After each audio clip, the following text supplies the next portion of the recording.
अस्सलाम वालेकुम।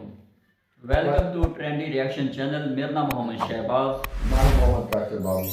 मैं मोहम्मद इमरान। गाइस बड़ी वीडियो जी है ना वो बड़ी मज़ेदार होने जा रही है। आज की वीडियो का टाइटल है India UP factory starting exporting to Africa. India वाले अफ्रीका को जो है ना ट्रेनें बना के दे रहे हैं डब्बे। तो देखते हैं वीडियो, अपना रिव्यू एंड देते हैं। 1 2 3। भारत के यूपी में बने हुए डब्बे चले अफ्रीका के अंदर। भारत के प्रधानमंत्री की बात सच हुई 4 सालों के बाद। जी हां दोस्तों, आपके सामने तस्वीरें चल रही हैं भारत के अंदर बनाए गए डब्बों की। दोस्तों ये जो डब्बे हैं भारत के यूपी के रायबरेली की कोच फैक्ट्री के अंदर बनाए गए हैं और ये डिब्बों के पीछे एक बहुत बड़ी कहानी जुड़ी हुई है जो आज आपको जरूर जाननी चाहिए। और भारत के प्रधानमंत्री ने जो बातें 4 साल बाद बोली थी वो फाइनली अब पूरी होने लगी हैं। दोस्तों भारत ने 4 लोको होल्ड कोचेस अफ्रीका को एक्सपोर्ट किए हैं और ये जो डिब्बे हैं यूपी के रायबरेली कोच फैक्ट्री के अंदर बने हैं। दोस्तों इस रायबरेली कोच फैक्ट्री की हिस्ट्री की बात की जाए तो 2010 के अंदर ये जो कोच फैक्ट्री है बन गई थी। लेकिन उस समय क्या किया जाता था, कपूरथला से डब्बे मंगाकर उसके अंदर पेच और पेंट करने का काम इस फैक्ट्री के अंदर किया जाता था। क्योंकि ये जो फैक्ट्री है बनाई तो इसलिए गई थी कि यहां पर हम कोचेस बनाएंगे, लेकिन दूसरी जगह से कोचेस मंगाकर इसे पेंट और पेच कसने का काम किया गया। और भारत के प्रधानमंत्री नरेंद्र मोदी जी ने भी 4 साल पहले खूब आलोचना की थी पिछली सरकारों की इस फैक्ट्री को लेकर। दोस्तों आप ये जानकर हैरान रहोगे कि इस प्लांट की सिर्फ 3% मशीनरी काम कर रही थी 2014 के अंदर, लेकिन आज सारी मशीनें काम कर रही हैं और उसी के दम पर हम कोचेस बनाकर ना सिर्फ देश के अंदर सप्लाई कर रहे हैं बल्कि दुनिया के अंदर एक्सपोर्ट कर रहे हैं। दोस्तों 2014 से पहले ये जो कोच फैक्ट्री के अंदर जो सामान आता था वो सामान लोकल जगहों से, यानी कि जहां ये फैक्ट्री है वहां आसपास की जगहों से जो सामान खरीदा जाता था वो महज 1 करोड़ का था। लेकिन 4 साल पहले भारत के प्रधानमंत्री ने कहा कि ये जो एक खरीदारी है लोकल की वो 125 करोड़ को पार कर चुकी है और अब ये जो खरीदारी है इससे भी कहीं ज्यादा बढ़ गई होगी। भारत के प्रधानमंत्री नरेंद्र मोदी जी ने रायबरेली कोच फैक्ट्री के अंदर जब 900वें कोचेस को यहां से निकाला था तो उन्होंने कहा था कि पिछले साल हमने 740 के करीब कोचेस बनाए, लेकिन अगले साल हम 2000 फिर 3000 और ऐसे करीब 5000 कोचेस एक साल के अंदर इस फैक्ट्री से निकालेंगे। और साथ में ही हमारा लक्ष्य है कि ये जो कोचेस हैं दुनिया के देशों के अंदर भी एक्सपोर्ट किया जाए। और मोदी है, मोदी छोटा नहीं सोचता है, मोदी बड़ा सोचता है। और मैं आपको बता दूं कि इस कोच फैक्ट्री के अंदर हम अपने देश के अंदर मेट्रो ट्रेनों के डिब्बे, सेमी फास्ट ट्रेनों के डब्बे और एल्यूमिनियम ट्रेनों के जो डब्बे हैं वो भी इसी कोच फैक्ट्री के अंदर बनाएंगे और बहुत बड़ी अपॉर्चुनिटी छुपी हुई है। तो बेसिकली दोस्तों सुनिए, भारत के प्रधानमंत्री ने 4 साल पहले जो बातें बोली थी वो आज सच हो रही हैं। तो बेसिकली आपके सामने तस्वीरें चल रही हैं। इस कोच फैक्ट्री से 711 नए डब्बे बनकर निकले। अब मैं चाहूंगा कि अगले वर्ष मार्च तक यह संख्या बढ़ाकर 1400 के पार की जाए।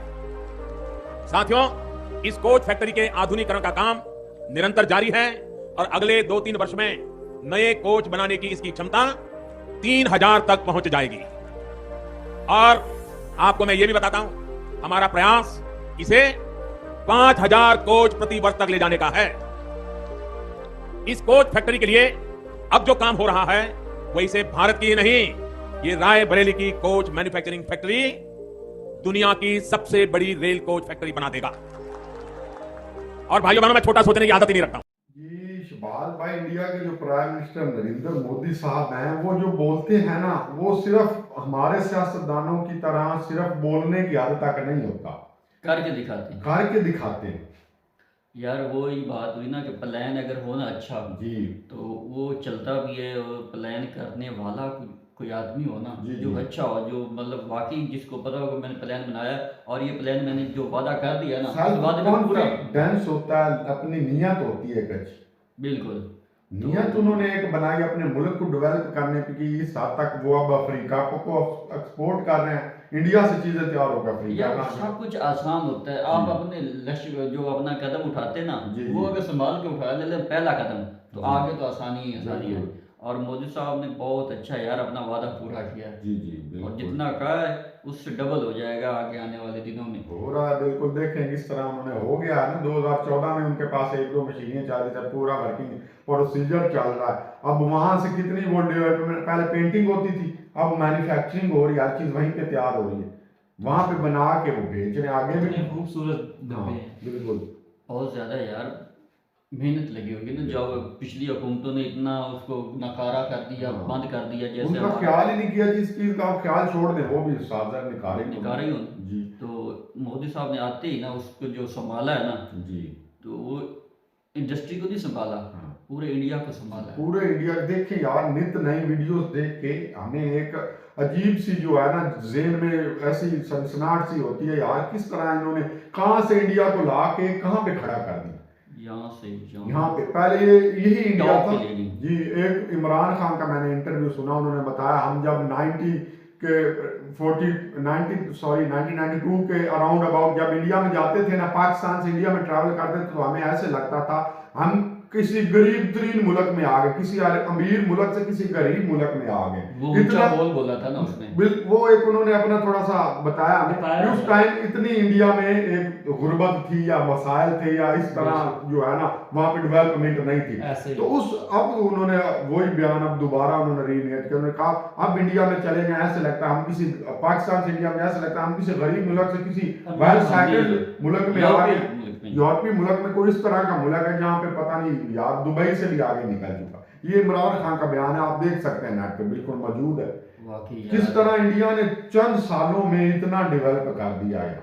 ये उनकी अपनी मेहनत है ना, मेहनत है, उनके हम सियासतदानों की और उनके अवाम की, जी। जो उन लोगों ने इतना उनको सपोर्ट किया, दोबारा फिर लाए, की बात होती है ना। जी तो बहुत ज़्यादा अवाम ने भी हौसला दिया है ना। जी जी बिल्कुल पाकिस्तान की अवाम की जैसा सब नहीं मिलकर है। करें काम तो फिर ही चलता है ना। बिल्कुल। उनको सियासतदान अच्छा मिल गया ना यार, जो मुल्क का सोचने वाला है, जो अपने वो कहता नरेंद्र मोदी में सबको भाई है, दोस्त है, बंधु है मेरे सभी।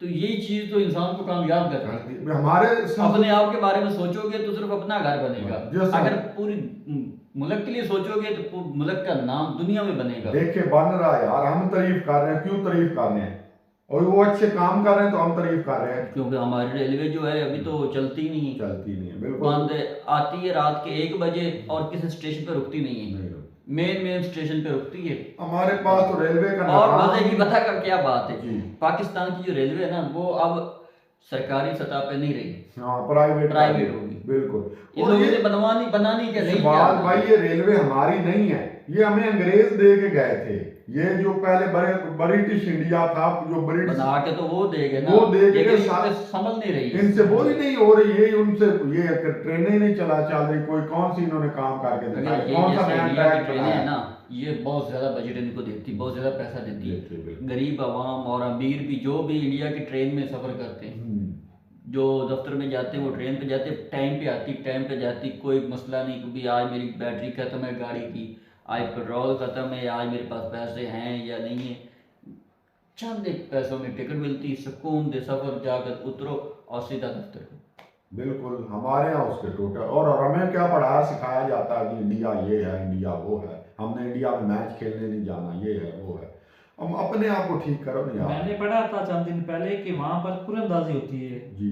टिकटों की, मतलब रेल में जो सफर करता है ना उनकी टिकटों की कुरंदाजी होती है। हाँ, उनकी तादाद ही बहुत ज्यादा है। हाँ, उसमें जो विनर आता है ना उसको वो इनाम के तौर पर देते हैं, तो लोग शौक से ट्रेनों में सफर करते हैं। जब कोई चीज नहीं होगी तो आवाम उन्होंने इस काबिल बनाया है शहबाज भाई, हम अपनी ट्रेन में सफर करते हैं, 3 दिन घर में भी पता चलता है हम ट्रेन में बैठे हुए हैं। और जहाँ पे जाते हैं ना, मेहमान जाते हैं या दफ्तर में जाते हैं कोई भी, जी।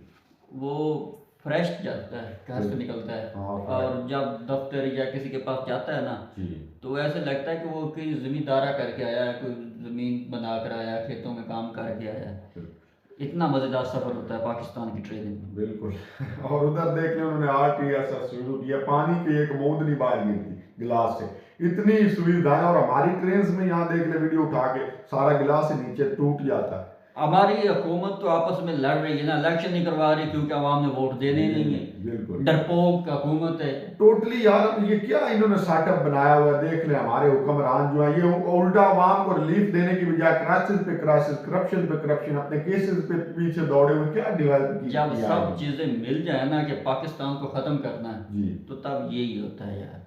बिल्कुल। हमें तो चाहिए इंडिया का हिस्सा बना दे ताकि हम भी यार उनकी तरह, हम तो प्राउड फील करें यार, हमारा मुल्क भी तरक्की होना कर रहा है। चाहिए यार, हमें ऐसे सहूलतें सियासतदानों से चाहिए ना। जान छूटनी चाहिए हमें हमें। तो सहूलतें चाहिए, बिल्कुल सहूलतें यार। गरीब आवाम को रिलीफ पता दे। नहीं कितने बेचारे आटे के लिए मर रहे हैं, हाँ, कितने बेचारे। अब आटा तो दे रहे जी। हैं, आटे का करना क्या है, गैस तो है नहीं, घी लकड़ी नहीं, कहाँ? चीनी नहीं, कोई खुराक नहीं, खाने को कुछ नहीं है, काटे आटा मैं भी कहता हूँ, कभी आटा तो सोचता हूँ दे यार रहे हैं। ये ना आटा शहबाज शरीफ को आदमी दे दे हाँ, और फिर उसके पास सरकारी हर चीज ले ली जाए, जी। जो करप्शन का माल है वो भी ले लिया जाए। अब उसको आदमी कहे कि भैया तुम पकाओ ना खाओ आटा, वो आटा हम भी आपको शहबाज- 10 बोरियां देंगे इजाफी।